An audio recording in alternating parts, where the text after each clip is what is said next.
বঙ্গে মিটেছে ভোট, তবে থামেনি উত্তেজনা। দ্বিতীয় দফার নির্বাচন মিটতেই অশান্তি বেহালায়। আরএসএস কর্মীর বাড়িতে হামলা, আক্রান্ত প্রসেনজিৎ ব্রহ্ম এবং তার ভাই অভিজিৎ ব্রহ্ম।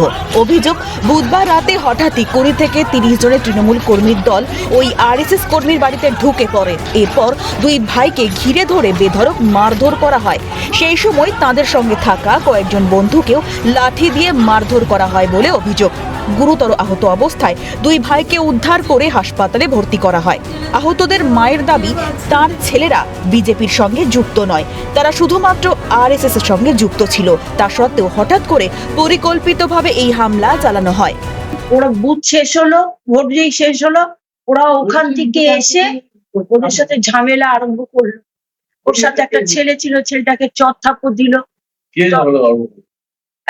ওই ওরা টিএমসির লোকরা, টিএমসি রঞ্জন দাসও ছিল, রঞ্জন দাস, বুলা সরকার, লাল 8টা নাগাদ হবে। ভোট শেষ হতে ওরা আরম্ভ করলো। ওরা এখানে খেয়ে দিয়ে সবে গেছে, ওইখানে গিয়ে সবে দাঁড়িয়েছে। গরম লাগছে, চল একটু, তখন ছিটছিট করে বৃষ্টি পড়ছে।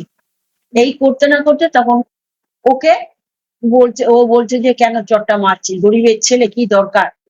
এই বলতে না বলছে তখন অকথ্য ভাষায় ওকে মা বাবা তুলে কথা বলতে তখন বললো যে কেন এরকম বলছিস, আমি কি তোর বাবা মা তুলেছি, আমি তো তুলিনি।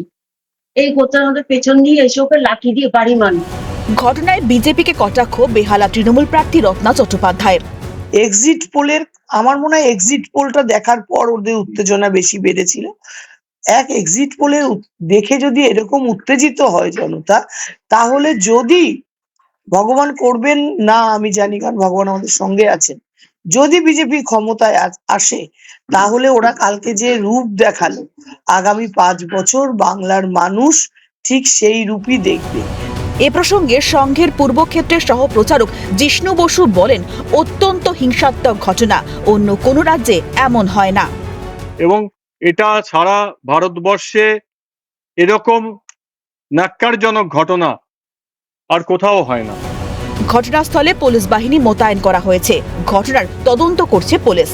রাজীব নস্করের রিপোর্ট, ক্যালকাটা নিউজ।